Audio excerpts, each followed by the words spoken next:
nos excuses pour ce retard, indépendamment de notre volonté. Bonsoir à tous et bienvenue dans votre émission de jeunesse à 50 minutes entre nous. J'espère que vous êtes en forme. La consommation locale, on en parle depuis quelques années déjà au Togo. D'ailleurs, depuis 2020, le mois d'octobre est entièrement dédié à cette cause pour intensifier la promotion et la consommation des produits locaux. C'est l'opportunité pour les jeunes entrepreneurs de faire valoir leurs produits, services ou encore activités. Ce qui nous amène cet après-midi à nous intéresser à ce thème, la jeunesse au cœur de la consommation locale. Quelles peuvent être les initiatives des jeunes dans ce secteur, surtout pour nos entrepreneurs? Voilà le thème qui nous réunit ce soir et justement pour en parler, j'ai des amis ici sur ce plateau. Bonsoir et bienvenue. Bonsoir. Comment vous portez? Très bien, je vais. Alors, je ne vais pas vous demander de vous présenter, c'est la tradition. Flavia, tu souris, je commence par quoi? Bonsoir à tous, et je suis Flavia. C'est Benjamin et nous, c'est Soumani. Bonsoir, chers téléspectateurs, je suis Roger Le Trésor Kamako. Merci d'avoir accepté notre invitation. Nous partons pour la transition avant d'entamer le débat.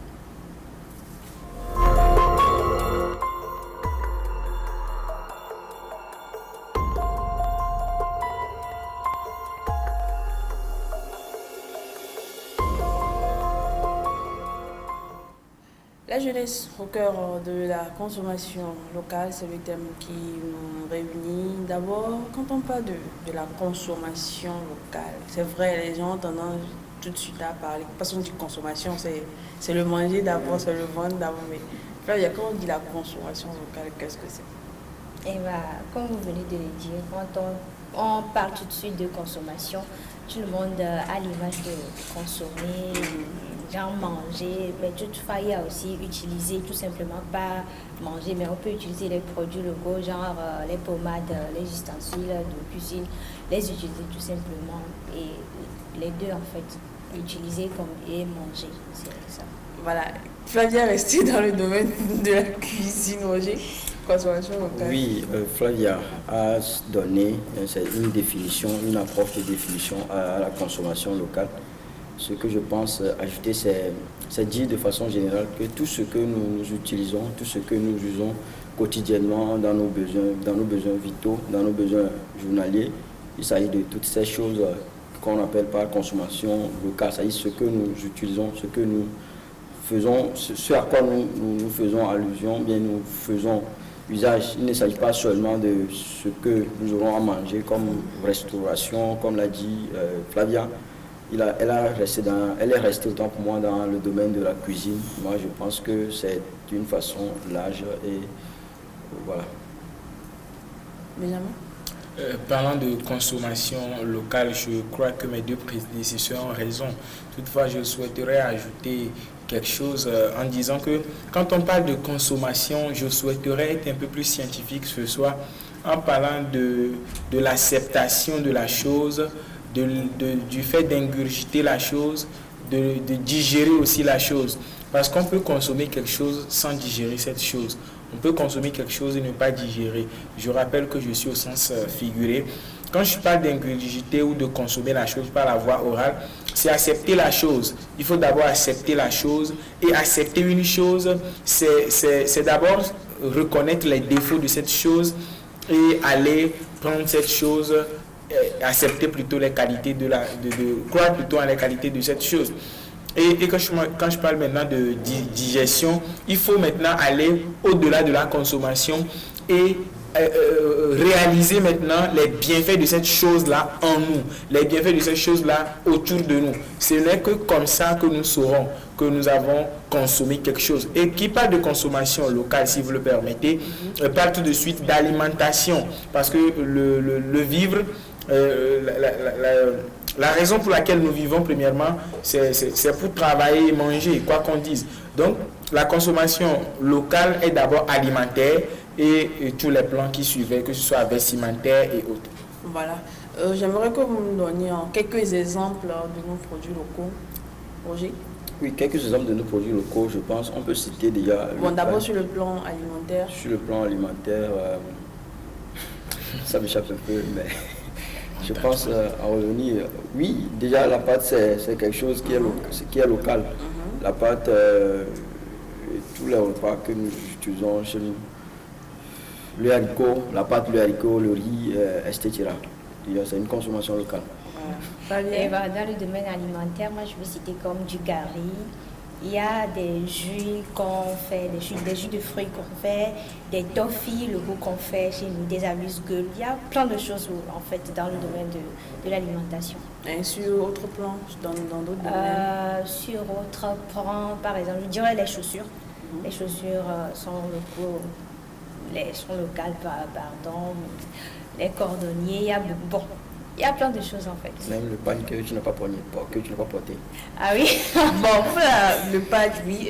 D'abord, je souhaiterais d'abord parler du yakaeke qui est une galette fabriquée à base du manioc que nous consommons, mais qui amène tout de suite le sujet qu'il a consommé à prendre beaucoup d'eau et à développer des potentialités pas possibles. Je souhaiterais également parler du adowe qui est la purée de haricots. Je ne veux pas quand même oublier le pain qui est une chose traditionnelle que quand nous portons le pain, nous nous sentons tout d'abord authentiques. Alors quel type de pain est-ce que vous portez ou bien... Oui, Brigitte, tu sais, souvent les gens ont l'habitude de dire que le pain que Roger et moi portons tout dessus sur ce plateau n'est pas authentique, mais loin de là. Ces pagnes-là ont des authenticités africaines. Au départ, ces pagnes-là étaient tissés de façon traditionnelle, on les appelait les locaux, les kétés. Et le blanc n'a fait que façonner cela. Quand vous allez par exemple en France, vous n'allez pas voir des gens porter ce pagne-là dans les rues et tout. Mais quand vous venez par exemple chez nous à Lomé, ou vous allez par exemple à Cotonou, à Parakou, ou vous allez encore chez nos amis du Ghana, à Accra par exemple, vous allez voir les gens porter ces gens de pagne et vous identifiez tout de suite cette personne-là par ce pagne. Roger, moi par exemple, quand on va se retrouver en France, même si on ne se connaît pas, une fois que Roger va me voir dans cette chemise-là, que mon tailleur a pris soin de coudre en pagne, Roger saura déjà que je suis un Togolais, que je suis africain, je viens de l'Afrique de l'Ouest. C'est une identité, c'est une étiquette que je me suis collée. Alors tu l'as dit, c'est une étiquette, mais sur le plan africain, même moi je vais encore prendre vos exemples. Le tissu de pagne que vous avez porté, est-ce qu'il est fait au Togo? Roger. Non, je ne saurais le dire, mais je pense que comme Benjamin l'a dit, même si ce n'est pas fait au Togo, c'est à base des produits togolais que les Blancs ont pu façonner, ce type de pagne. Mais moi, je pense que c'est important, très important de consommer déjà les choses locales, puisque si je ne devance pas le débat, ça va nous permettre de faire aussi appel à la clientèle, c'est-à-dire d'avoir aussi un bon trésor public et tout. Je pense que, comme je l'ai déjà dit, là où c'est un peu important, c'est au moins de faire usage des produits locaux, puisque Benjamin l'a déjà dit, il s'agit ici de notre identité, ça nous marque, ça nous colle une étiquette, de l'étiquette. Voilà. Nous attendons maintenant le débat. Nous sommes jeunes ici sur ce plateau. Je l'ai dit, le mois d'octobre passé a été dédié à la promotion de nos produits locaux. Voilà. Benjamin, quelle est la part des jeunes dans cette promotion de la consommation locale? La part des jeunes, elle est très gigantesque. Sinon, cette partie-là que les jeunes ont dans cette affaire de consommation locale, elle est très colossale. Les jeunes doivent d'abord savoir que la consommation locale, elle est verbale. Nous, jeunes, durant le mois d'octobre, combien de fois n'avions-nous pas eu honte qu'on nous appelle Kodjo, qu'on nous appelle Agossou, qu'on nous appelle Logossou, qu'on nous appelle Abiré ou bien qu'on nous appelle Mazalou? Combien de fois nous, jeunes, n'avions pas eu honte qu'on nous appelle Thierry, Kofi, etc.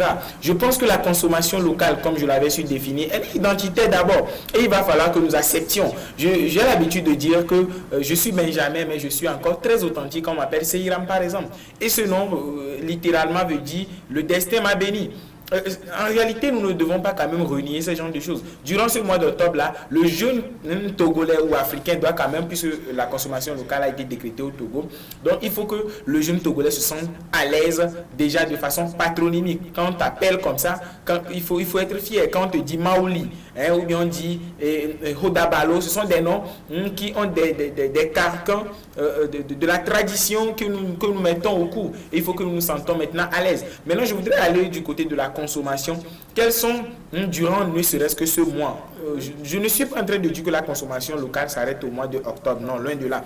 Mais durant ce mois de octobre, où on nous invite à le faire, quels sont les produits que nous achetons le plus? Quels sont ces outils-là que nous utilisons dans nos activités? Quand nous prenons par exemple les jeunes qui organisent par exemple un petit festin entre eux le dimanche soir, mais on a l'habitude d'acheter ces champagnes-là, je ne vais pas donner leur nom, mais on peut quand même finir ces genres d'activités. Et pourquoi ne pas boire du bon liha ou bien du bon dera? Pourquoi pas et sortir de cette captivité que l'Occident nous a mis au cou en nous faisant croire que le vin qui vient de chez l'autre là est mieux que le vin que nous faisons ici. Pour aller plus loin, je souhaiterais plutôt voir les jeunes organiser une petite soirée où les gens sont en batakari, où les gens portent par exemple le boubou de nos amis du Nord par exemple, où les gens portent le metirami, où les gens portent par exemple toutes ces chaussures-là que vous connaissez,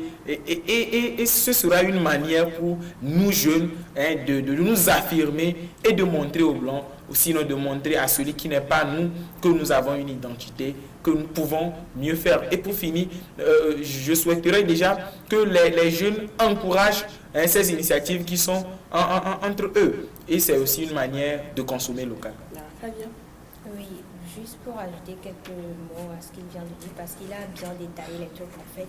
Il faudrait que les jeunes commencent à valoriser les projets locaux, surtout dans le mois d'octobre. Il faut qu'ils fassent connaître les qualités de ces produits-là à ces jeunes qui les entourent, à leurs amis. Pourquoi pas, comme vient de le dire Benjamin, au cours de ces fêtes-là, les donner les aspects positifs en quelque sorte du produit, par exemple du liha. Oh, est-ce que vous savez, mes amis, que le liha fait ci, fait ça? Est-ce que vous connaissez ça? Apparemment, quand vous buvez ça donne telle chose à l'organisme. Donc, ce soir, j'ai choisi qu'on boit du liha, des trucs là. Et aussi, il faudrait que les jeunes comprennent que c'est pas parce que la chose vient de l'étranger qu'elle est forcément, je sais pas moi, supérieure par rapport à ce qui est local.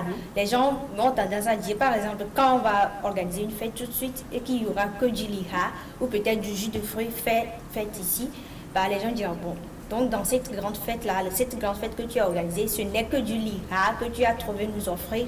Oh bah non, moi, la fête devient dégoûtante. Mais non, c'est pas ça. Il faut valoriser nos produits locaux et surtout les faire connaître à nos mamans aussi, parce qu'il y a certaines de nos mamans, de nos papas, bref, nos parents, qui se disent parce que la chose vient de l'étranger, elle a plus de valeur que ce qu'on fait ici. Du coup, c'est en quelque sorte ça la part des jeunes dans le mois d'octobre. Oui, ils ont déjà tout dit, mes prédécesseurs. Je ne pense plus monopoliser la parole dans ce sens. Mais ce que je proposerais, bien ce que je proposerais dire, c'est, vous savez, le débat là, c'est un peu important, puisque ici, il ne s'agit pas seulement de ce que nous aurons à consommer, c'est-à-dire se restaurer, mais il s'agit de notre vie en tant qu'Africains, il s'agit de notre vie en tant que Togolais aussi. Quand vous voyez, cette histoire me rappelle une histoire sur la négritude qu'on nous a enseigné à l'école. Vous voyez que les nègres, s'ils sont appelés comme ça, ils sont fiers de leur négritude, ils sont fiers de leur identité et ils affirment leur identité. Je pense que c'est ce que nous avons aussi fait dans ce scénario de consommation, d'être fiers de nos produits locaux, de valoriser nos produits locaux et dire que nous avons aussi des valeurs, nos produits ont aussi leurs valeurs. Il ne s'agit pas seulement de faire usage des produits du blanc, puisque c'est un peu pragmatique, puisque aujourd'hui, l'exemple il est palpable. Si vous rentrez dans un village maintenant, si vous rentrez dans un village un peu loin, éloigné de Lomé, les gens vont te voir comme un extraterrestre qui est là parce que tu viens de la ville. Alors, tu auras une valeur, tu seras considéré plus que tout le monde. Et aujourd'hui, c'est ce qui se passe. Déjà dans notre territoire, dans notre terroir même, il y a ce truc qui se passe. C'est-à-dire quelqu'un est valorisé plus que l'autre. Et si cette personne elle est valorisée, c'est-à-dire elle a une valeur supérieure aux autres personnes, alors tout ce que cette personne aura à dire, bien aura à faire, sera applaudi, sera approuvé. Et je pense que même le débat, ça ne s'agit pas seulement de la relation entre blanc et noir, mais il s'agit entre nous de différentes ethnies aussi. Ça dit toute ethnie a sa valeur et toute consommation a sa valeur. Mais moi je pense que l'un de moi l'idée de faire l'éloge de nos consommations, de nos productions qui sont à nous, mais je pense que nos productions elles sont les plus bonnes puisqu'il y a des choses naturelles, des choses biologiques, pas de transformation comme on le fait. Elle a déjà dit. Il ne s'agit pas aussi seulement d'organiser une fête aujourd'hui et de boire les champagnes les plus actuels, qui sont de l'actualité, mais il s'agit aussi de prendre nos consommations, de boire nos boissons qui sont locales, de prendre par exemple du sodabi, ce qui est pur, du pur sodabi, même si ça choque. Parce que vous étiez en train de donner l'exemple des boissons. Il jupe le sodabi parce que les téléspectateurs... Moi je ne consomme pas, je ne sais pas pourquoi. Mais Benjamin ne va pas dire le contraire, puisqu'il a peur d'être téléspectateur. J'ai parlé du DEHA et le DEHA n'est que le petit frère du sodabi. Il a peur d'être téléspectateur parce que les téléspectateurs auront à dire que c'est un soulard. Mais ce n'est pas ça. Il s'agit des consommations, des consommations qui ont... Vous savez, on ne consomme pas, nous ne devons pas consommer parce que nous sommes appelés à consommer. On consomme pour un objectif et on consomme, et la consommation, ce que nous aurons à consommer quand il s'agit de la restauration, mais de la consommation alimentaire, ça nous renforce, ça nous donne de l'énergie à aller de plus dans nos batailles, dans nos combats. Mais il ne s'agit pas seulement de consommer. Je conclus en disant que nous devons essayer, chers Africains, chers Togolais, de valoriser nos consommations, puisque nos consommations ont plus de valeur. Alors, Benjamin, je voyais que tu voulais réagir. Oui, par rapport à ce que je disais, il y a de ces choses-là que nous considérons comme étant des choses anodines, mais que nous devons surestimer. Le problème n'est pas seulement au niveau de la consommation, mais également au niveau de la promotion de cette chose-là. Mais s'il y a un problème que je souhaiterais relever, c'est le problème de marque ou de nom que nous donnons à nos produits locaux.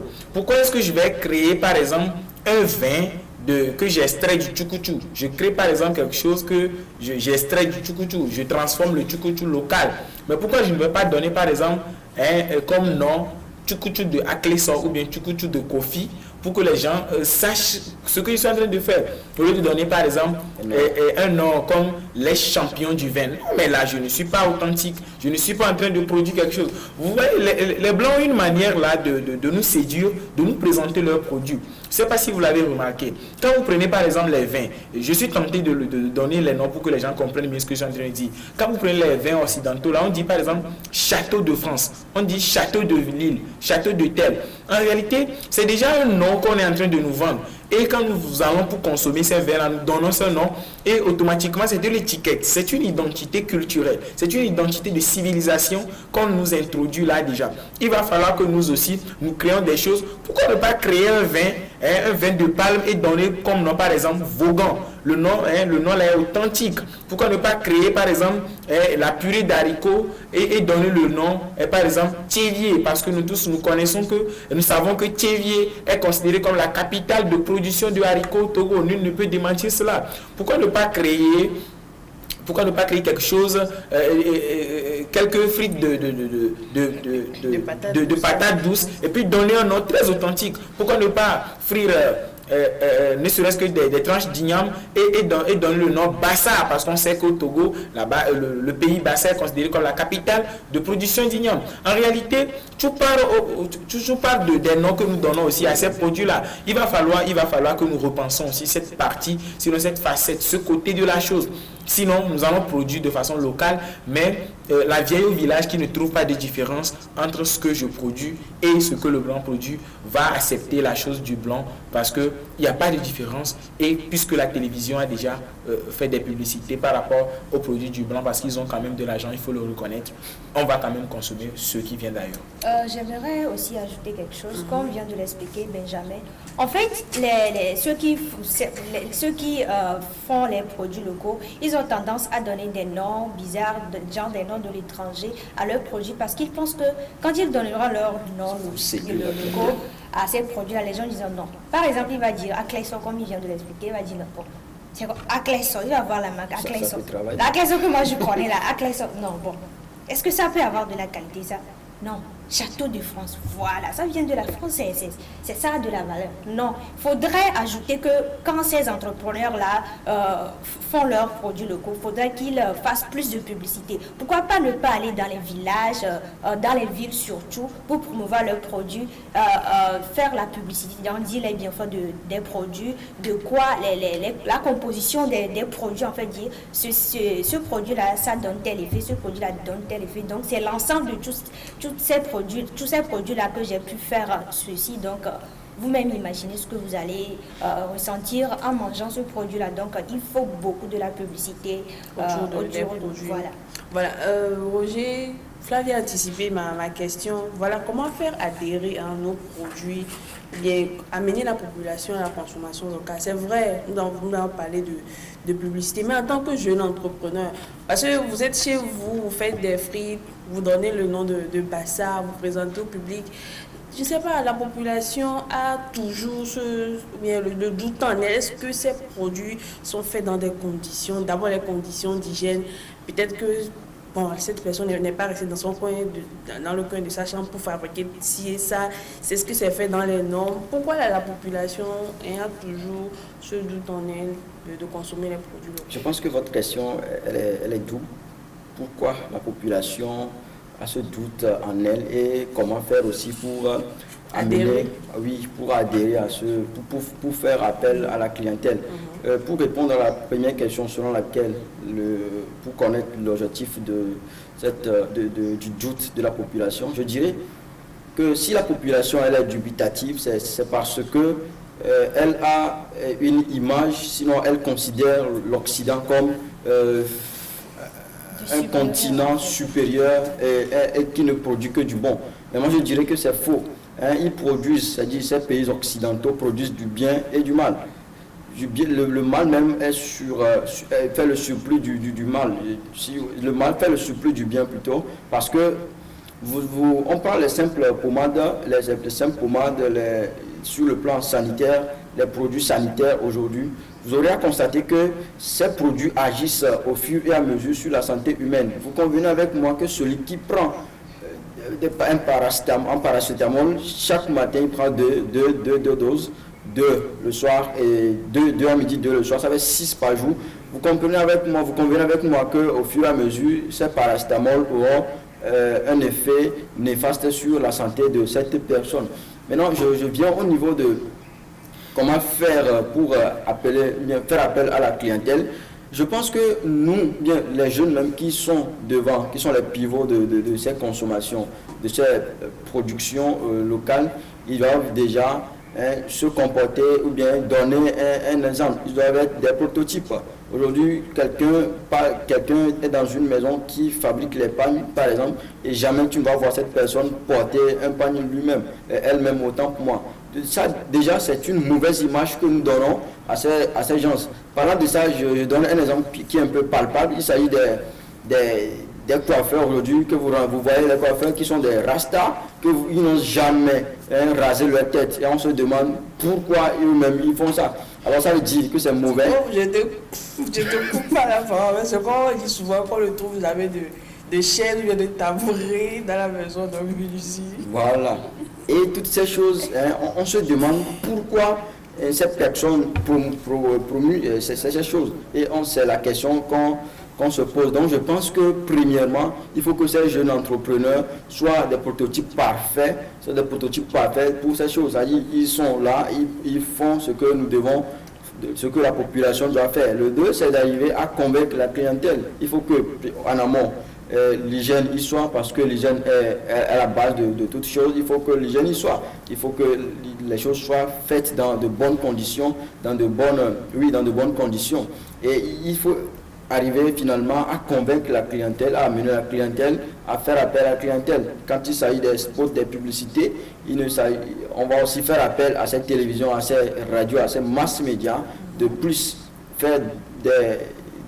aider ces jeunes entrepreneurs à faire de la publicité, puisque moi personnellement, j'ai fait un constat, je ne sais pas si c'est particulier ou bien de façon générale, mais vous voyez aujourd'hui, si un Ghanéen, par exemple, il s'agit des Africains, si un Ghanéen vient avec un produit de chez lui et un Togolais vient avec un produit, on va publier chaque temps, 5 minutes après, les produits de ce Ghanéen, et pour le pauvre Togolais, ça reste à la partie technique, ça reste à la partie technique, ça fait des jours. On se rappelle que ce n'est pas fait, la publicité n'est pas faite. On fait ça pour une fois de bon, on fait pour une fois de passage, pardon, et toutes ces choses rentrent dans de mauvaises images qui écornent les masses médias à nos productions locales. Voilà. Flavia? J'aimerais aussi parler du prix de nos produits locaux. Parce qu'il y a la plus grande partie de nos produits locaux qu'on vend, en fait, ça coûte très cher. Vous pouvez trouver un produit de l'étranger qui est vraiment moins cher par rapport aux produits locaux.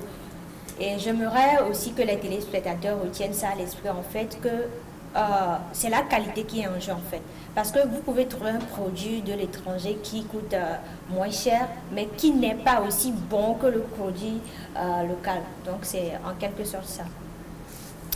Je dirais, pour rappeler, pour revenir encore sur la question qui a été posée à Roger, qu'il a répondu en 2 volets, le problème c'est une question de culture. On ne nous a pas présenté que ce que nous avons, ce que nous savons faire aussi est extraordinaire. C'est là le problème, voilà le pourquoi les gens ne veulent pas consommer local. Maintenant, pour remédier à cela, je pense que la première des choses, la grande partie, sinon la part du lion, revient au gouvernement. Quand je l'ai dit, les gens diront le gouvernement a quoi avoir encore avec la consommation locale. Vous devez savoir que quand vous prenez par exemple les présidents nigériens par exemple, ils ont une manière J'allais en venir, si on prend le président... J'ai été choqué, on fait des réunions, on fait des colloques pour des consommations locales, les autorités... Les gens viennent encore même si nous allons juste après, au Burkina, le président burkinabé, le président sénégalais, malien, nigérien, vous n'allez jamais les voir en costume. Hein? Jamais. En réalité, ce n'est pas parce qu'il ne peut pas s'acheter ces costumes-là, je crois, mais c'est une manière de s'affirmer. Moi, j'ai souvent l'habitude de faire cette petite blague-là, que je pense que notre président serait très mignon si un jour il osait porter le pagne. Je ne l'ai jamais vu en pagne, peut-être qu'il y a des... Oui, pourquoi pas en Batakari? Et notre président qui surprend les ministres en conseil de ministres, et puis il sort comme ça en Batakari. Je crois que l'image-là, publiée sur un réseau social, je ferai la part possible pour que cette image-là soit publiée partout où besoin sera. Et à la fin des sorties où on dit par exemple que les ministres sont en train de faire conseil de ministres pour parler de consommation locale, à la sortie on consomme encore du sandwich, on consomme encore des gâteaux. Mais je suis en train de dire que nous voulons une chose et son contraire. Mais il faut consommer du liha, il faut consommer quand même de ces jus de fruits fabriqués de façon authentique. Ce n'est que comme ça que nous arriverons quand même à ancrer en nous les belles choses. Voilà pourquoi je dis que le gouvernement, la grande partie a fait. Je souhaiterais aussi que les noms authentiques soient donnés à des grands centres par exemple. Pourquoi ne pas créer une institution très grande et puis donner un nom authentique? Les gens vont me dire qu'il y aurait un conflit de culture qui va se poser. Est-ce qu'on va donner le nom du Sud? Non. Moi, je ne vais même pas aller jusque-là. Je serais très content quand on va donner, par exemple, comme nom Abilé, même si je ne fais pas partie de cette lignée-là. Je serais très content qu'on va encore donner comme nom à cette structure-là, à Coco, par exemple. En réalité, nous devons maintenant nous unir pour combattre l'étranger. Parce que le conflit n'est pas à résoudre à notre niveau, mais le conflit à régler de l'autre côté, parce que celui que nous devons combattre n'est pas avec nous. Il ne nous voit pas, mais il a plus de force. Il a déjà conquis le marché. Il va falloir que nous essayons de mieux voir les choses. Maintenant, quand nous parlons de consommation locale de la part des jeunes, qu'est-ce que nous, jeunes, devons faire? Je l'avais dit si tôt, mais je voudrais encore étayer en disant ceci. Il faut que les jeunes arrivent quand même à accepter, que les choses que nous avons chez nous sont les meilleures. Pourquoi je dis cela? Roger et Flavia l'avaient déjà dit. Quand nous prenons par exemple un produit fabriqué au Togo, nous savons déjà ce qu'on a fabriqué, ce qu'on a pris pour fabriquer ce produit. Par contre, moi, il y a un paradoxe que je n'ai jamais compris. Je ne sais pas si quelqu'un a déjà réussi à le comprendre. On prend par exemple les tomates concentrées. On envoie ces tomates concentrées qui font banalement 6 mois dans les bateaux, les navires. Et ces tomates-là reviennent encore sur le marché, mais on nous dit que ça peut encore faire 2 ans dans les boutiques d'Aladji. Et je marche le goulou et puis je vais pour prendre ces produits-là, je consomme et je suis très content. Par contre, quand les gens font de ces petites tomates-là et on dit que ça va durer 1 mois, ou bien un an, on dit oh, ça c'est un mauvais truc, sinon ça allait durer longtemps. Mais les produits chimiques qu'on a pris pour conserver ces produits-là, c'est ce qui fait que le produit de l'autre côté là va durer longtemps. Mais quand nous prenons par exemple de ces tomates en boîte, où on va au marché, au grand marché de Lomé, on va parler sans langue de bois, on dit liquidation, parce qu'on dit, il y a une phrase que nos mamans ont l'habitude de dire, le blanc, c'est endetté, venez prendre, on va partir. Et nous consommons ces choses-là. Au lieu de prendre cette somme-là et venir consommer local. Le problème que Flavie avait soulevé par rapport au coût de ces produits locaux, c'est parce que le monsieur qui produit par exemple le thé Kekeliba, sinon ceux qui produisent le thé Kekeliba par exemple, se voient confrontés par exemple à un problème d'industrialisation. Il faut utiliser la main pour étiqueter les choses. Il faut utiliser les tampons artisanaux là pour marquer ces produits. Donc avec tout ce processus, ça doit coûter cher. La preuve, quand nous prenons une œuvre de la littérature togolaise par exemple, je voudrais venir également sur ce plan, ça coûte par exemple 5 000.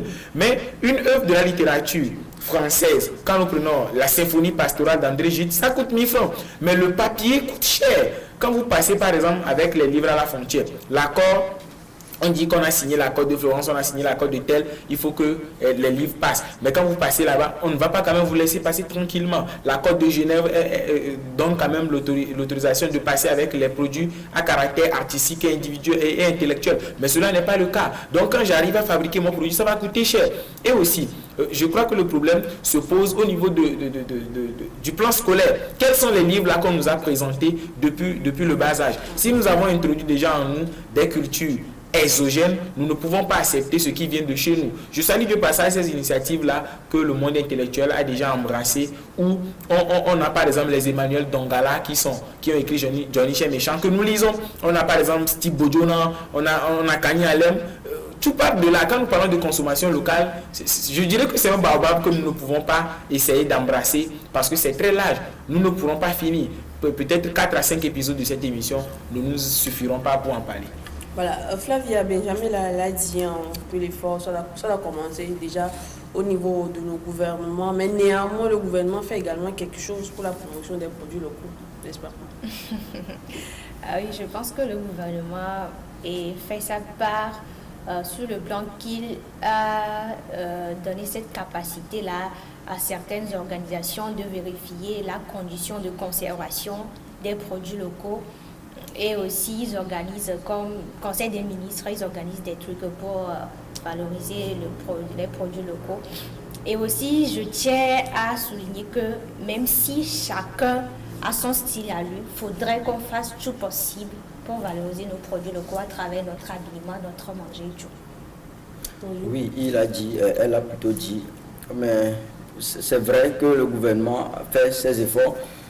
Mais je pense qu'il y a beaucoup, nous avons encore du pain sur la planche, l'autorité a beaucoup à faire encore, puisque, vous l'avez déjà dit, ils organisent, c'est-à-dire ces autorités, elles organisent des colloques, des conférences sur une consommation locale, et vous voyez sur la promotion de la consommation locale, et vous voyez que au même moment, ce qu'ils portent déjà, leurs vêtements ne répond pas avec ce qu'ils sont en train de dire. Donc il y a cette inadéquation entre ce qu'ils disent et ce qu'ils font.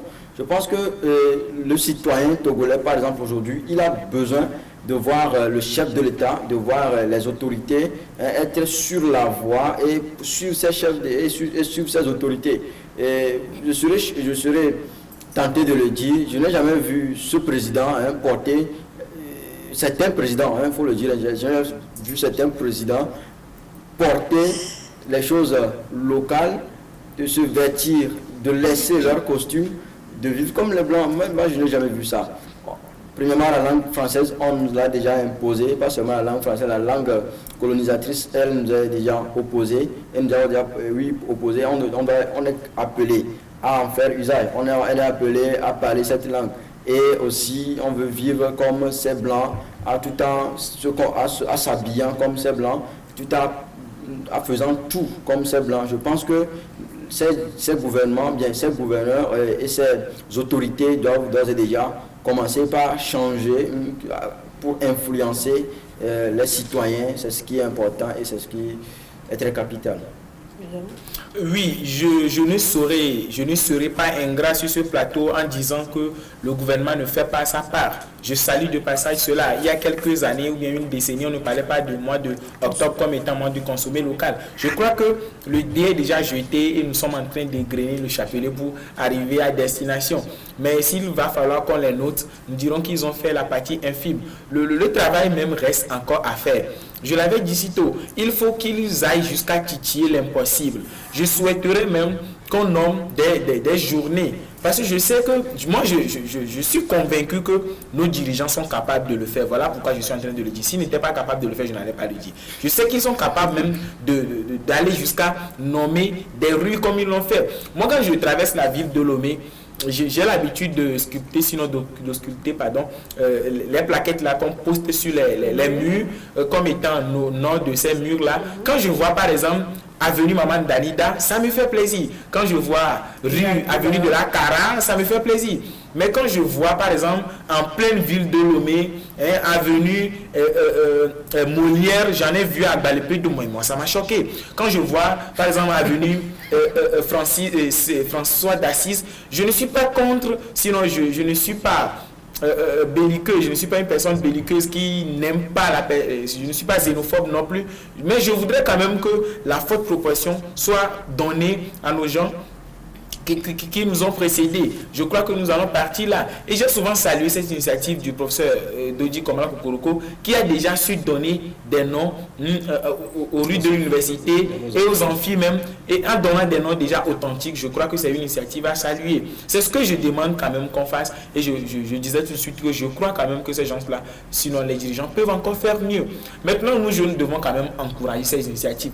Maintenant, quand on parle du mois de la consommation locale, combien de fois nous jeunes, quand le gouvernement essaie de faire ces affiches-là et on publie sur les réseaux sociaux, combien sommes-nous, nous jeunes, au lieu de partager ne serait-ce que des blagues WhatsApp, combien sommes-nous à partager ne serait-ce que sur l'affiche-là pour signaler à ceux qui sont à l'extérieur du pays ou bien ceux de la diaspora qui sachent que le Togo a décrété le mois de la consommation locale. Parce que tout part du néant pour que ça devienne quelque chose. Il faut que nous partons de zéro pour devenir des héros. Qu'est-ce que la Chine a essayé de faire aujourd'hui? Avant, on ne voyait pas les produits, la langue chinoise sur les produits. Mais aujourd'hui, vous ne pouvez pas acheter un produit, on n'a pas écrit l'alphabet chinois dessus. La Chine est en train de conquérir le monde.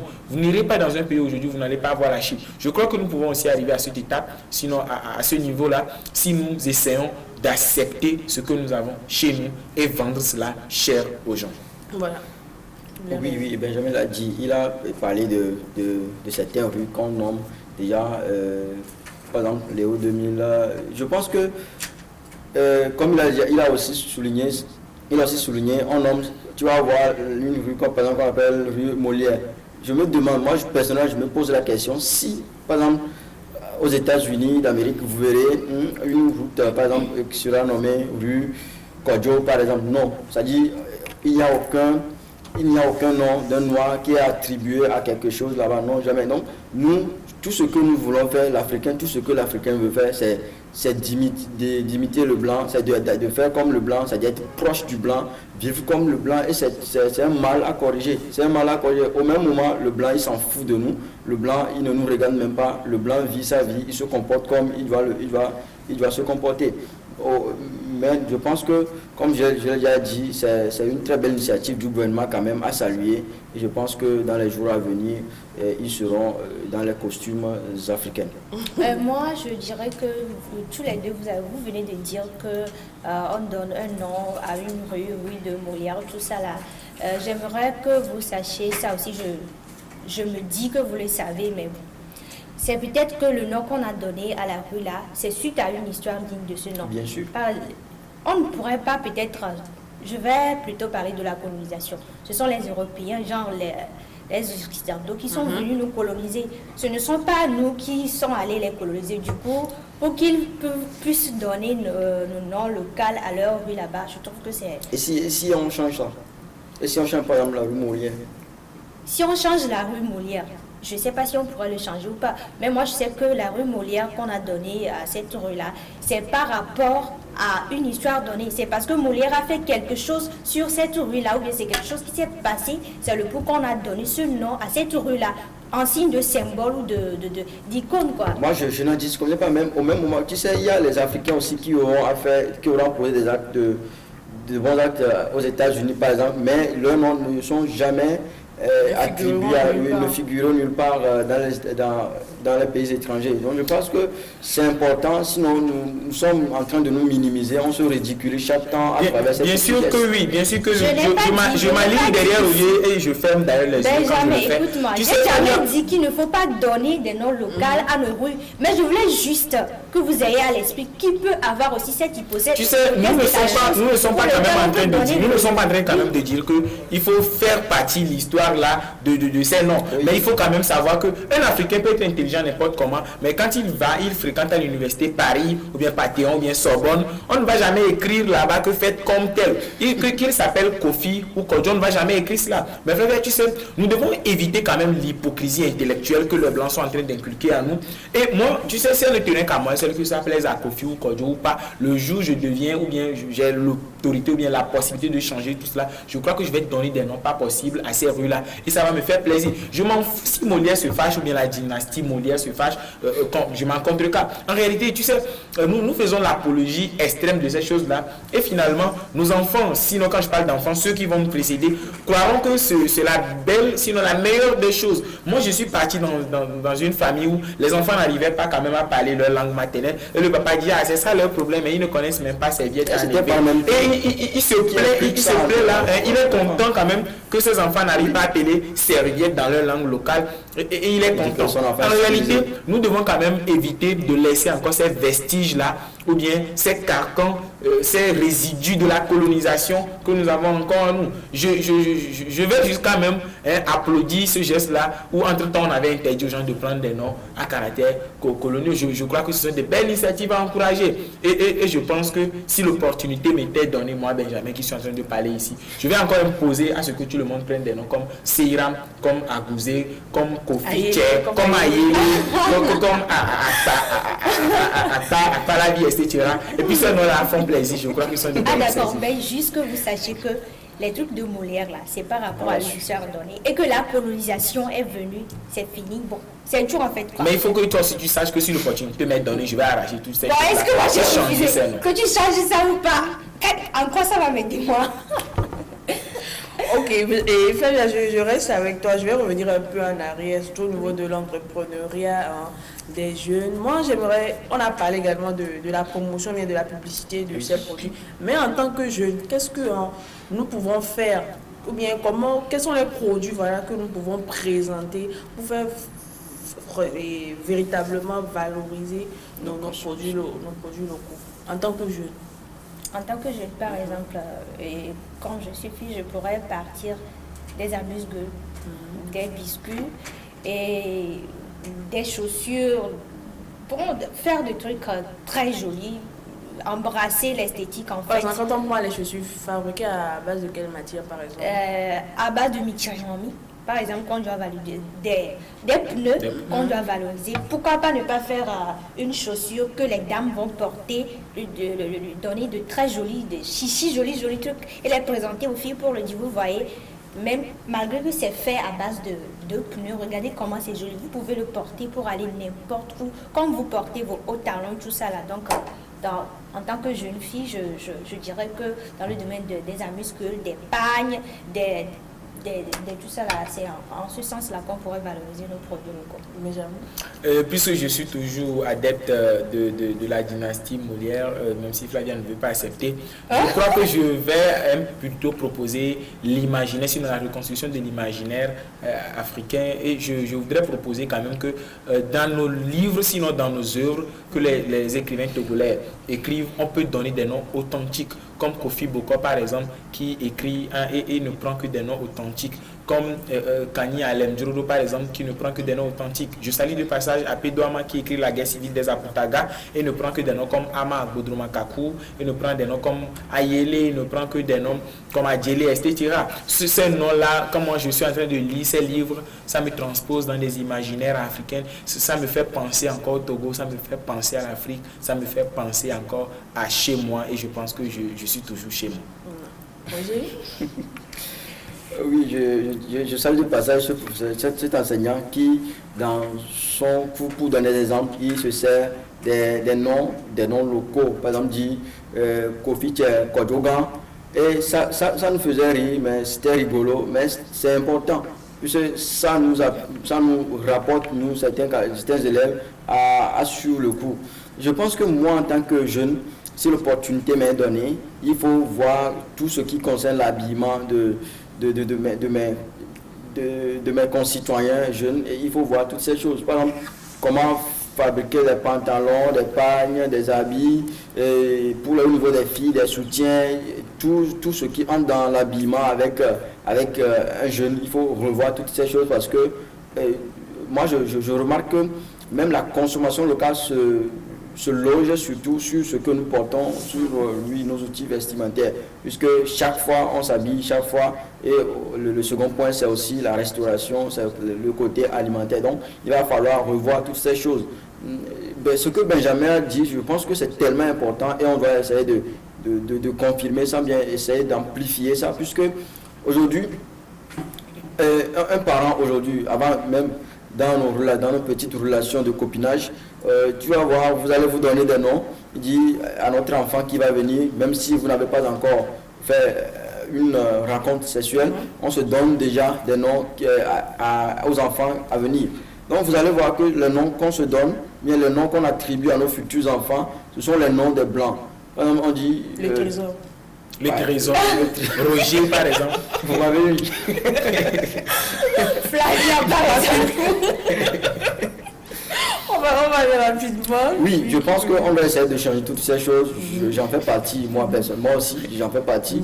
Nous allons essayer de revoir ces choses. Si nous donnons des noms locaux, nous attribuons des noms locaux à nos enfants, nous attribuons des noms locaux à nos choses, à nos produits, ça nous donne plus de valeur. Et aussi, il a parlé aussi du côté littérature. Par exemple, des écrivains qui écrivent des œuvres, tu ne vas constater que tu auras même leur nom déjà, leur nom qui se donne eux-mêmes, tu auras tendance à croire qu'ils sont des Européens, ils sont des Américains. Non, il faut que nous soyons fiers de ce que nous sommes. D'ailleurs, aujourd'hui, je connais certains camarades, si tu appelles leurs femmes, tu les appelles par nom de famille, ils vont dire non, il faut que vous m'appelez comme ça, parce qu'ils ont honte de leur nom de famille. C'est aberrant. Il faut qu'on chante toutes ces choses, soit fier de son identité, soit fier de sa consommation, et ça peut aller. Voilà, en passant, quel est ton nom authentique déjà? Oui, tu n'as pas de nom authentique? Oui, j'en ai, c'est Kodjo. C'est Kodjo? Oui. C'est Ira. Et moi, c'est Aïli. Alors, Aïli. Benjamin montre la fin. Je remercie de passage celui qui a réussi à tuer René dans le livre de lecture du cours primaire et à faire remplacer ce nom-là par Pana Gasso, Inam et autres. Je suis très content de lire maintenant le livre de nos petits frères du cours primaire où René, qui est un nom français, a été tué. Le personnage René n'existe plus. Et on a maintenant Ika, on a Naka et on a ces personnages-là. Je suis très content. Il y a Ali, mais Ali c'est un nom authentique. Il faut le rappeler. Ah oui? Moussa également c'est un nom authentique. Je suis très content pour cette initiative. Et de passage, je salue ma maman qui me suit. Voilà. Flavia? Moi, je vais juste dire aux jeunes de prendre conscience de ce que pourrait faire la consommation locale, là où la consommation locale pourrait nous amener, et de valoriser nos produits. Donc, merci. Tout a déjà dit, je pense qu'il faut faire appel au gouvernement africain de commencer par faire usage de nos produits locaux. De passage, je dis bonsoir à Dr Nouvlo, il est le chef de département de lettres modernes à l'université de Lomé. Voilà. Merci à vous d'avoir participé au débat. Kodjo, c'est ça? Kodjo, c'est ça. Kodjo, et puis c'est grave. Alors, qu'est-ce que c'est vrai? On n'a pas envie de parler de Molière aujourd'hui, vous l'avez compris. Oui, on ne peut pas quand même parler de Molière puisque c'est la consommation locale. J'ai honte de parler de Molière. Peut-être prochainement. Kanye Alem, par exemple. Pourquoi pas, on va parler de Kanye Alem. Oui, ce sera plaisir pour les téléspectateurs. En tout cas, je salue de passage tous les garçons qui nous suivent en ce moment. Surtout les beaux gosses. C'est suspect. Vous l'avez compris, très chers téléspectateurs, nous sommes arrivés à la fin de cette émission. Nous vous remercions de nous avoir suivis. On dit également merci à toute l'équipe technique. Nous allons dire au revoir et à mercredi prochain.